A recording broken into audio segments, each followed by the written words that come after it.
여러분은 여러분의 미래에 대해서 걱정하십니까? 아니면 마음에 여유가 있으십니까?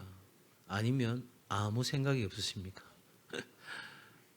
대부분 다 염려도 조금 있고 또 한편으로는 나름대로 잘 되겠지, 좋은 일이 있겠지, 그런 마음들이 아마 다 있을 겁니다.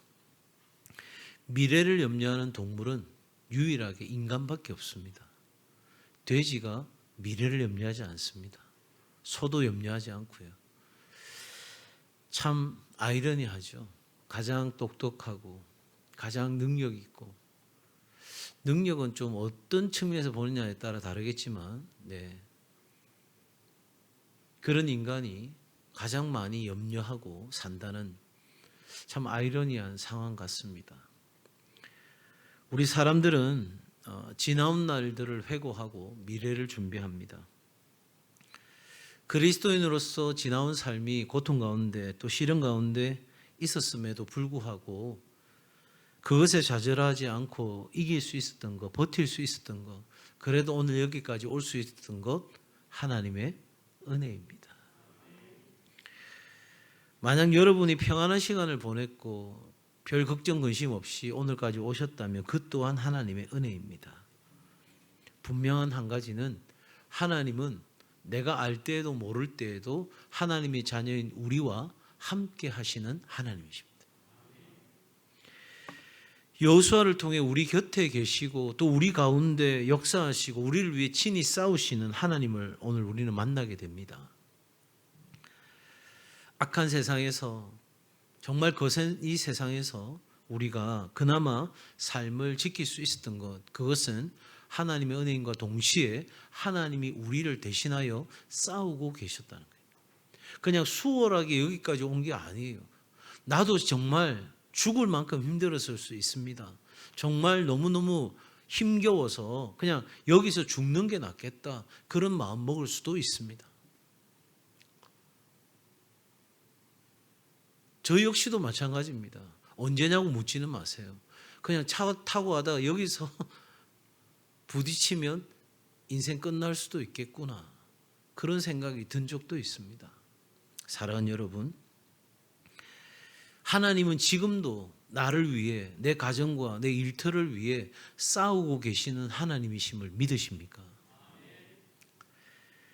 모세 뒤를 이어서 여호수아가 110세 생애를 마감하기 전에 지도자들을 모았습니다. 그리고 그는 이렇게 말합니다. 나는 나이가 많아 늙었도다. 여러분, 이 나이 듦에 대해서 여호수아가 강조하는 게 뭘까요? 내가 이만큼 나이 들었으니까 너희들 알아서 내 이야기 들어라, 이 이야기하는 게 아니죠. 이 지나온 세월들 돌아보면 모든 것이 하나님의 은혜고 하나님이 친히 나와 내 백성을 위해 싸우신 것인데, 그런데 내가 그 세월을 보내면서 경험했고, 그리고 그 경험을 통해서 깨달은 것이 있고, 그것을 지금 나이 많은 내가 여러분들에게 전달하고자 합니다. 내 이야기에 귀를 기울여 줬으면 좋겠습니다. 그런 마음으로 지금 자신의 나이에 대해서 이야기하고 있는 거죠. 일생을 담담하게 객관적으로 돌아보는 시간입니다. 이해할 수 있는 능력과 과거를 돌아보고 미래를 예측할 수 있는 해안, 굉장히 중요한 거죠. 지난 과거를 돌아보고 내 앞날에 어떤 삶을 살아가야 될 것인가를 살펴보는 일은 굉장히 중요합니다. 여러분, 여호수아는 모세의 뒤를 이어서 이스라엘 백성들의 지도자가 될 때 하나님으로부터 분명한 말씀을 들은 것이 있습니다. 너는 오직 강하고 담대하라. 하나님의 말씀을 좌로나 우로나 치우치지 아니하고 그 말씀대로 지켜 살면, 그 말씀대로 행하면 어디로 가든지 형통한다. 네가 무슨 일을 하도 형통한다. 사람들은 자꾸 이렇게 물어요. 하나님 뜻이 뭡니까? 내가 어디로 가야 됩니까? 여러분, 그보다 더 놀라운 것은요, 우리가 전적으로 하나님의 뜻을 행하는 삶이라면 우리가 차에 시동을 걸고 브레이크를 풀고 악셀을 밟는 순간 하나님은 어디로 가든지 우리를 형통하게 하시는 분이십니다. 자, 여러분, 여호수아는 이 말씀에 충실하여 이스라엘 백성들을 다스렸습니다. 그리고 봉사하는 삶을 일생 살았습니다. 이제 나이가 들어 자신의 죽음을 얼마 남겨놓지 않은 이 시점에서 이 이스라엘 백성들의 대표적인 지도자들을 불러놓고 이 이야기를 하는 이유, 여러분 특별히 여호수아가 지금 무슨 이야기를 하고 있습니까? 3절에 보니까 너희 하나님 여호와께서 너희를 위하여 이 모든 나라에 행하신 일을 너희가 보았거니와 여호와 그는 너희를 위하여 뭐한 분이시다? 싸우신 분이시다. 그러니까 여기까지 오는 날 동안 우리는 수많은 전쟁터에 있었고 그 전쟁터에서 승리할 수 있었던 비결은 딱 한 가지, 하나님이 우리를 위하여 싸우신 것. 여러분 대표적으로 어떤 전쟁을 하나만 생각해 봐도 알 수 있어요. 여리고성을 무너뜨리는 전쟁. 이스라엘 백성들 한 게 뭐 있어요? 동거예요, 동거. 그냥 성 주위를 돌았어요. 그것이 싸움이 되는 겁니까? 그게 진짜 싸우는 사람들이 할 수 있는 행동입니까? 아닙니다. 누구 명령대로 도는 거죠? 하나님의 명령대로 돌았어요. 그리고 와 하니까 여리고성이 여러분 무너졌어요. 이게 안에서부터 무너진 겁니다. 그러니 여러분 이 이야기를 통해서 여호수아는 뭘 말하고 싶은 걸까요? 여러분 1절 한번 보세요. 여호와께서 주위의 모든 원수들로부터 이스라엘을 쉬게 하신지. 그러니까 그전까지는 계속 쉴 수 없는 상황이었어요. 어떻게든 정복 전쟁에서 이겨야 그 땅을 차지할 수 있으니까 계속되는 불편한 상황이 되어진 거죠. 쉬고 싶어도 못 쉽니다. 언제 적이 공격해 올지 모르고 또 우리에게 이 기회가 두 번 다시 올지 모르기 때문에 계속해서 그런 전투를 치루었던 그들이 어느 날 이제는 쉬게 된 겁니다. 편안하게 된 거죠. 그런 이스라엘 백성들 편안하면 된 거 아닙니까? 편안하면 좋은 거 아닙니까? 좋은 게 좋다고 다 편안하고 다 문제 없는데 뭘 더 말할 필요가 있겠어요? 지금만 같았으면 좋겠다. 사람들이 점점 더 그렇게 말하고 다들 편안하게 즐기고 있는 그 무렵 여호수아가 볼 때는 지나온 날을 이스라엘 백성들이 잊어가고 있다는 불안감이 찾아온 거예요. 우리가 어떻게 해서 여기까지 왔고 어떻게 우리가 여기에서 지금 편안함을 누릴 수 있는지에 대한 그 모든 과정들을 점점 더 사람들이 잊어가고 있다는 거죠. 그렇게 되면 어떻게 됩니까? 편안함을 넘어서 안일함에 빠집니다. 무슨 일이 있겠나? 이래 세상 살기 좋은데 무슨 그런 일이 있겠나? 바로 그것을 염려한 여호수아는 이스라엘 백성들에게 지도자들에게 말했다는 건 이스라엘 백성 전체에게 말을 한 거죠. 여러분 우리가 하나님의 은혜를 기억해야 될 이유가 어디에 있습니까? 우리는 평안할 때 자신을 변화시키지 않습니다. 그냥 지금 같았으면 좋겠다 그렇게 생각하죠. 그러기에 우리는 우리에게 주어진 이 평안이 어떻게 해서 주어진 것인가 조차도 관심 갖지 않습니다.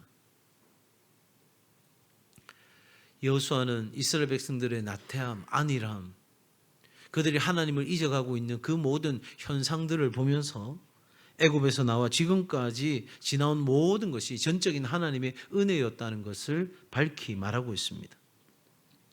하나님이 우리를 대신하여 싸우셨다.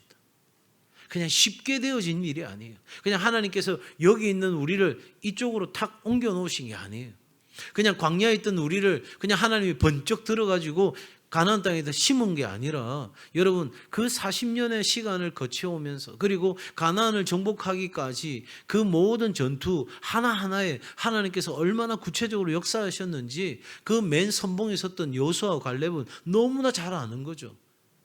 그리고 그 여호수아와 함께 그 전쟁을 치루었던 이스라엘 백성의 지도자들도 그 사실을 너무 잘 아는 거예요. 그런데 지금 너무 편안해진 거예요. 어디까지 왔냐면 하나님 없어도 살 수 있을 것 같은 그런 삶의 지경까지 빠진 거예요.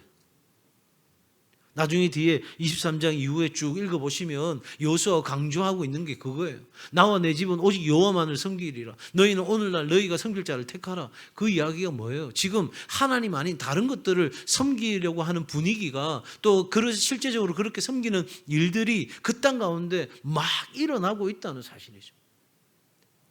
그러니 여러분, 이 명확한 하나님의 음성을 들었던 여호수아 입장에서는 모세의 인생을 통해서 그 광야길을 걸어가던 이스라엘 백성들의 모든 지나온 날들을 보았던 여호수아 입장에서는, 그리고 이 가나안 땅을 얻기까지 치루었던 그 수많은 전쟁 속에서 하나님의 말씀대로 행했을 때 승리한 것과 하나님의 말씀을 어겼을 때 우리 가운데 처절하게 실패할 수밖에 없었던 그 모든 사실을 너무나도 명확하게 잘 아는 여호수아는 지금 이스라엘 백성들에게 말할 수밖에 없는 거죠. 사랑하는 여러분, 우리에게 찾아왔던 시련과 어려움과 고난과 역경, 우리도 그 상황에서 몸부림쳤고 최선을 다했습니다. 그러나 아무리 생각해봐도 내가 그 모든 것을 극복해내었고 해결했다 하기에는 하나님의 역사하심이 너무 큰 거예요. 우리를 위해 대신 싸우시는 하나님, 너희는 가만히 있으라. 하나님께서 친히 우리 앞서 행하신, 여러분, 지금의 삶이 아무리 고통스럽고 힘들다 할지라도 오늘 여기 내가 그래도 버티고 서 있을 만큼의 은혜와 사랑으로 나와 함께 하시는 그 하나님이 계시다는 것, 그 은혜를 우리는 잊지 말아야 할 것입니다. 끊임없이 우리는 실수합니다. 실패하기도 하고요. 정말 제 갈 길로 그냥 갑니다. 하나님이 그 길이 아니라고 하는데도, 그 길 가면 안 된다고 하는데도 나는 끝까지 고집 부리고 우리는 막 자기가 가고 싶은 길을 걸어갑니다. 그렇게 반복해서 또 실수하고 넘어지고 하나님 마음 무척이나 아프게 하고 그렇게 살아가는데도 이렇게 숨쉬고 살아갈 수 있는 것 하나님의 은혜입니다. 우리가 이런 은혜를 하나하나 기억하고 떠올려야 하는 것은 여러분, 배은망덕한 사람이 되어서는 안 되기 때문입니다. 이스라엘의 실패는 어디에 있었습니까? 배은망덕할 때, 은혜를 잊어버렸을 때 그들은 처절하게 실패할 수밖에 없었어요. 우리도 마찬가지입니다. 내게 베풀어 주신 이 놀라운 은혜를 잊어버리고 나의 나된 것이 전적인 하나님의 은혜고 주의 주권적인 역사였음에도 불구하고 여전히 내가 노력했고 내가 힘썼고 내가 똑똑했고 내가 지난날의 경험을 바탕으로 이렇게 헤쳐나갈 수 있는 탁월한 안목이 있어서 그렇게 되었다 생각한다면 여러분, 배은망덕입니다. 하나님의 은혜로 지금까지 살았는데 지금의 삶이 힘들다고 내가 하나님 앞에 지금 불평하고 불만하고 원망하고 낙심하고 절망한다면 여전히 나는 배은망덕한 삶을 사는 거예요. 어제까지 내 삶에 베풀어 주신 은혜를 기억하면 오늘 내 삶이 좀 어려워졌다고 해서 우리가 낙심할 일이 아니죠. 하나님 어떻게 나한테 이럴 수 있습니까? 따질 일이 아니죠. 어제까지 나에게 베푸시고 나를 위해 싸우신 그 하나님을 내가 기억한다면 오늘 내게 찾아온 이 어려운 상황도 하나님은 반드시 나를 위해 싸우실 것이고 나를 건져주실 것이고 나와 함께 할 것이라고 우리는 믿고 감사함으로 나아가야 되죠. 그런데 우리는 그렇게 안 한다는 거죠. 그러니 여러분, 이 배은망덕은 또 다른 배은망덕을 낳게 되는 거예요. 지나온 날의 시간들을 잊어버리면 지금의 삶의 감사를 잊어버리고, 지나온 날과 지금의 은혜와 감사를 잊어버리면 내일에 대한 하나님이 내게 베푸실 여호와 이레의 그 놀라운 은혜를 생각하지도 못하고 감사하지도 못하고 우리는 그냥 불안한 채로 내일을 기다리는 답답한 인생을 살아갈 수밖에 없는 거죠.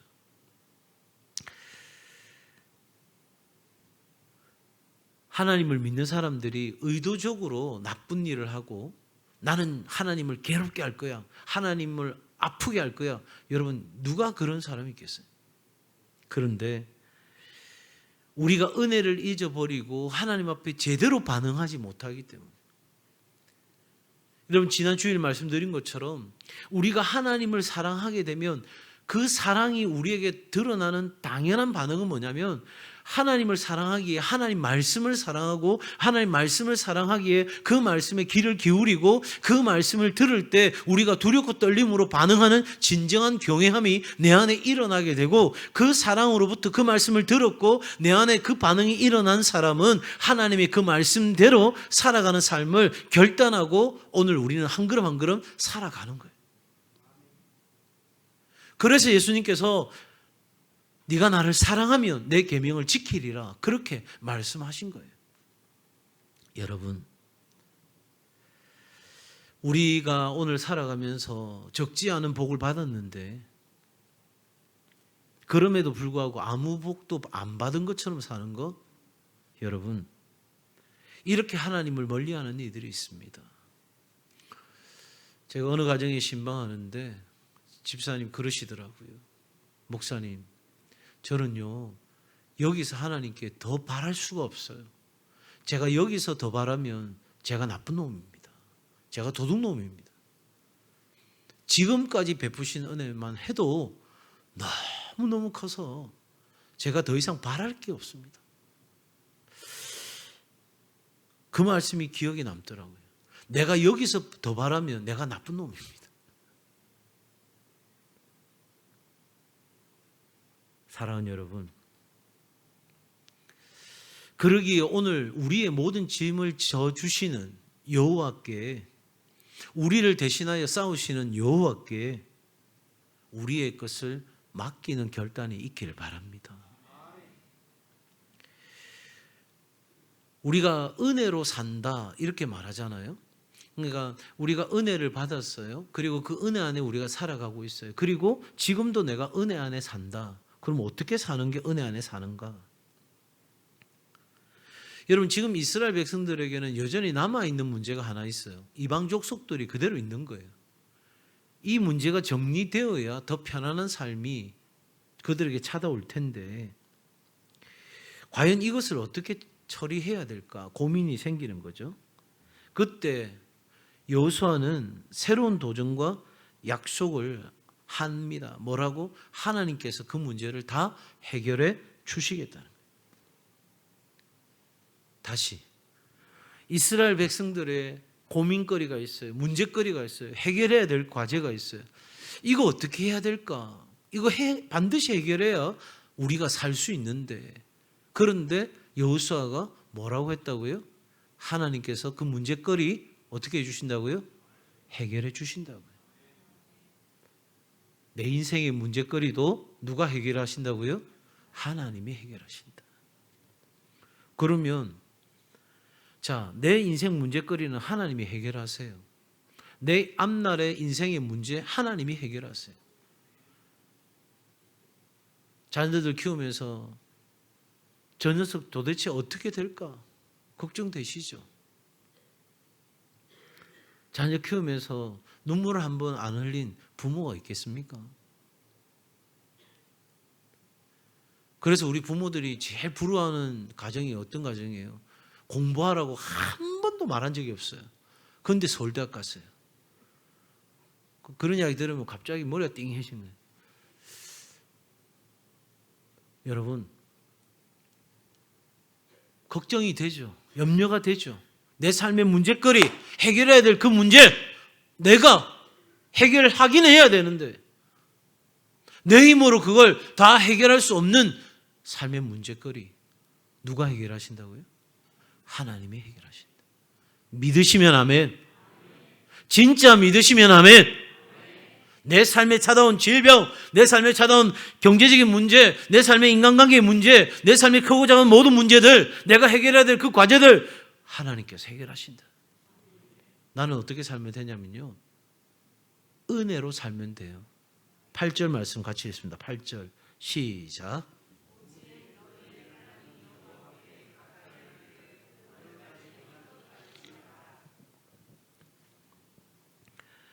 오직 너의 하나님 여호와께 가까이 하기를 오늘까지 행한 것 같이 하라. 지금까지도 우리는 은혜로 살았어요. 내 힘으로 산 게 아니라 전적인 하나님의 은혜로 살았어요. 나를 대신하여 싸우시고 나를 위하여 피 흘리시기까지 그렇게 사랑하신 그 하나님의 은혜로 여기까지 왔어요. 그리고 지금 나는 내 삶에 해결해야 될 문제가 있어요. 이거 해결해야 내가 살 수 있어요. 그런데 하나님은 여전히 내게 약속하십니다. 내가 너와 함께 하겠고 내가 너의 문제를 반드시 해결하겠다. 그러면 우리는 어떻게 사는 게 맞습니까? 그냥 살아온 대로 은혜로 살면 됩니다. 하나님을 인정하고 하나님께 의지하고 하나님께 의뢰하고 그렇게 한 걸음 한 걸음 가면 됩니다. 그런데 우리는 어제 이 은혜도 다 잊어버리고 그리고 오늘 내 삶에 당면한 이 문제 때문에 전전긍긍하면서 어떻게 이 문제를 풀어야 될지 생각조차 못하는 영적인 마비 상태에 빠져서 하나님은 잊어버리고 어찌할까 탄식 소리만 우리는 여전히 그렇게 내고 있습니다. 사랑하는 여러분, 그 삶에는 아무 답이 없어요. 운다고 해결되는 게 아니에요. 탄식한다고 해결되는 게 아니에요. 내가 할 수 없는 문제 어떻게 해야 돼요? 머리 싸질머지고 머리에 띠 두르고 드러누워 있다고 해서 되는 문제가 아니라 어제까지도 은혜로 살았으면 오늘도 은혜로 살기 위하여 전적으로 하나님 앞에 나는 비록 부족할지라도 나는 성실하지 못했어요. 신실하지 못했어요. 하나님 앞에 이렇게 나아가 주의 은혜를 구하는 것이 너무 부끄러운 삶을 살았어요. 그럼에도 불구하고 하나님 앞에 나아가 주의 은혜를 구하는 은혜로 사는 삶을 우리는 사는 거예요. 사랑하는 여러분, 우리가 살아가면서 이스라엘 백성들처럼 적당히 타협하면 그 순간은 괜찮은 것 같아요. 그 순간에 해결된 것 같아요. 그래서 한숨 돌려요. 많은 사람들이 그렇게 되면 그냥 이렇게 살아도 되는가 보다 생각하는데 여러분, 그 타협한 삶은 더 큰 고통으로 내게 찾아온다는 거예요. 오늘도 우리 주변에는 죄의 습성과 악한 것들이 우리를 언제라도 넘어뜨리려고 공격하고 들어옵니다.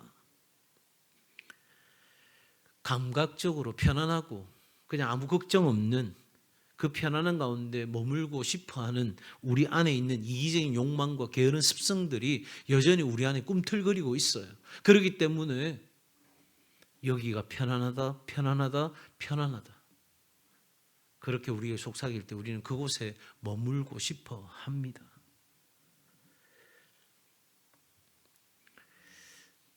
결국 그 삶은 우리에게 올무가 되고 덫이 되어서 우리를 꼼짝달싹 못하게 만들고 그런 악한 습관과 연약한 기질과 게으른 습성들이 우리를 계속해서 조여 들어오는 거죠. 은혜로 사는 사람은 이 상황에서 한 가지를 결정합니다. 싸울 준비를 하는 거예요.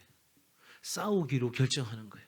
내가 허용하지 않겠다고 결정하는 거예요. 여러분, 마귀는요, 막 때리 부수고 들어오는 게 아니에요. 그럼 우리가 다 알겠죠. 그런데 희한하게 내 가장 취약한 부분을 알고 그 틈을 타고 들어오는 거예요. 그 바늘 구멍 같은 그 틈을 타고 쑥 들어와서 어느 순간인가 내 안에 그 모든 것들을 마비시켜버리는, 꼼짝달싹 못하게 만드는 상황을 사단은 우리를 향한 공격으로 쳐들어오는 거예요. 그러니 여러분, 우리는 싸우기로 결정하는 게 필요한 거예요. 그냥 허용하는 게 아니라 무방비 상태로 그냥 나를 내버려 두는 게 아니라 나는 싸울 수가 없어요. 나는 이길 수가 없어요. 그 죄에 대하여 내가 어떻게 이길 거냐고요. 못 이겨요. 그러니까 그 죄에 대하여 나는 싸우기로 결정하는 거예요. 그리고 싸우기로 결정한 그 마음을 누구에게 맡깁니까? 하나님께 맡기는 거예요. 하나님을 의뢰하는 거예요. 하나님, 전쟁을 붙어야 되겠습니다. 싸워야 되겠습니다. 그런데 내게는 싸울 힘도 없고 싸워서 이길 만한 능력도 없습니다. 하나님, 어찌하오리까? 주께서 나를 대신하여 지금까지 싸워오신 것처럼, 지금까지 내게 은혜 베푸신 것처럼 지금도 내 삶을 위하여, 내 가정을 향하여, 내 일터를 향하여 은혜를 베풀어 주옵소서. 그럴 때 사단이 내 안에서 송사하는 거예요. 뭐라고? 네가 뻔뻔하게 어떻게 은혜를 구할 수 있어? 지금까지 네가 어떻게 살았는데 네가 지금 하나님 앞에 다시 그걸 구할 수 있어? 그때 어떻게 해야 돼요? 구할 수 있지. 하나님은 나를 용서하시는 분이고 하나님 나를 버리지 않으시는 분이야. 그러니 여러분, 매 순간마다 상황마다 주어지는 하나님의 말씀을 그냥 교양처럼 그냥 소설책 읽듯이 읽을 것이 아니라 그 말씀 앞에 내 삶을 부딪혀야 되는 거예요. 그 말씀 앞에 나를 계속해서 못 살게 굴어야 되는 거예요. 여러분 생각해 보세요. 여기로 가려고 하는데 성경은 여기로 가라고 해요. 그러면 여기로 가던 내가 이렇게 돌이켜서 가려면 쉬운 일이에요? 어려운 일이에요? 어려운 일이에요. 그냥 마음은 탁 돌아서면 되지 뭐. 근데 이게 안 돌아선다니까요. 이 길이 돈 되는 길이에요. 이 길이 내가 잘 나가는 길이에요. 이 길이 내 자식이 잘 되는 길이에요. 그런데도 니 돌아서라 할 수 있습니까? 네 직장 잘리더라도 예수 앞에 돌아와라 할 수 있습니까? 너 대학 못 들어도 괜찮아. 하나님 앞에 서. 여러분 할 수 있습니까? 쉬운 일이 아니에요. 언젠가는 믿겠지. 네 그냥 그 길 그대로 가고 있어라. 답답하지만 할 수 없지. 먹고는 살아야 되니까. 제 이야기가 참 많이 부담스러울 수 있다고 생각합니다. 저도 제 자식에게 그렇게 말하기는 쉽지 않을 것 같습니다. 네 음악하고 연주하던 거 다 포기하고 이제 이 길로 가라. 쉬운 일은 아닙니다. 그러나 여러분, 우리는 그 말씀 앞에 진실하게 반응하기 위해 몸부림치는 작업이 일어나야 되는 거예요. 그게 사는 길이니까요. 그게 은혜로 사는 삶이니까요. 그렇게 살아가다 보면 내 옆구리를 찌르고 나를 괴롭히던 것들이 어느 날 다 뽑히고 내 안에 진정한 자유가 찾아오는 거예요. 그때 비로소 예수 안에 있는 기쁨이 뭔지를 우리는 누리게 되는 거예요. 그 전까지는 아직 맛보기. 그 전까지는 온전한 게 아니에요. 여러분 적어도 우리가 맛보기를 먹어봤으면 진짜 걸 사잖아요. 그죠? 제대로 된 거 사잖아요. 그죠? 어느 제자가 랍비를 찾아와서 이렇게 물었습니다. 랍비요, 제가 율법을, 하나님 말씀을 3번이나 관통했습니다. 완전히 이제 통달할 지경에 이르게 됐다는 이야기죠. 이제 무엇을 해야 됩니까? 하고 랍비에게 물었어요. 그랬더니 랍비가 이렇게 이야기했다고 합니다. 지금까지 네가 율법을 관통했다면 이제는 율법이 너를 관통하도록 해라. 무슨 말이에요? 하나님의 말씀이 나를 지배하고 다스리고 압도하도록, 하나님이 나를 역사하도록, 하나님의 말씀이 내 안에서 내가 살아있는 말씀이 되도록 그렇게 살아가라고 스승은 제자에게 이야기한 것입니다. 하나님은 저와 여러분을 대신하여 지금까지 싸워 오셨습니다. 우리에게 은혜를 베풀어 주셨습니다. 그리고 지금 내 삶의 앞에 놓여 있는 문제도 하나님이 해결해 주신다고 말씀하십니다. 그러면 우리는 은혜로 살면 됩니다. 지금 와서 내 고집대로, 내 생각대로, 내 방식대로 하려고 해서 돌아가지 마시고, 어제도 은혜로 살았으면 오늘도 은혜로 살고 내일도 은혜로 기대하고 소망하는 우리 성도들 되기를 주의 이름으로 축복합니다. 사랑하는 여러분, 하나님 말씀에 묶여서 사는 거예요. 그냥 하나님의 말씀이 압도하는 거예요. 하나님이 뭐라고 말씀하시냐, 거기에 귀를 기울이는 거예요. 네. 여러분, 사람들이 확 있습니다. 근데 내가 지금 그거 들어야 다음에 내가 어디로 갈지를 알아요. 다음에 내가 뭘 써내야 될지를 알아요. 그거 내가 못 써내고 그거 따라 못 가면 나는 쫄딱 망하는 거예요. 그러면 그 앞에 선 사람이, 안내하는 사람이 뭐라고 이야기합니다. 누구누구 뭐 어떻게 하시고요? 잘 하세요? 자, 못 들었어요. 뭐라 하는지 못 들었어요. 그럼 여러분 가만히 있다가 그냥 남들 다 가고 남들 다 하는데 그냥 있을 거예요? 뭐라고 하실 거예요? 저기요, 지금 방금 뭐라고 하셨어요? 못 들었어요. 예, 못 들었어요. 잘 들으세요. 또 못 들었어요. 그거 어떻게 해요? 저기요, 못 들었어요. 언제까지 해야 돼요? 내가 듣고 확신하고 그것을 옮길 수 있을 때까지 들어야 되잖아요. 그래야 내가 살잖아요. 내가 갈 수 있잖아요. 내가 그거 결제할 수 있잖아요. 내가 엉뚱한 데서 써내면 어떻게 돼요? 망한다니까요. 사랑하는 여러분, 은혜로 사는 비결은 다름이 있지 않습니다. 하나님 말씀 붙들고 사는 겁니다. 그 말씀에 내 인생을 거는 거예요. 그러기 위해 우리는 또다시 은혜를 구하는 겁니다. 왜? 그 은혜가 있어야 그렇게 살 수 있기 때문입니다. 바라기는 여호수아는 지금 이스라엘 백성들에게 말하고 있습니다. 정말 가슴 깊은 곳에서 울려나는 그 말씀을 하고 있습니다. 정말 내 사랑하는 가족이, 내 자손들이, 내 백성들이 하나님을 신실하게 믿고 따라감으로 그 은혜로 살았는데 지금도 은혜로 살고 내일도 내가 이 땅을 떠나고 나서도 은혜로 살았으면 좋겠다. 그 마음으로 지금 여호수아는 이스라엘 백성들과 우리에게 말씀하고 있는 줄 믿습니다.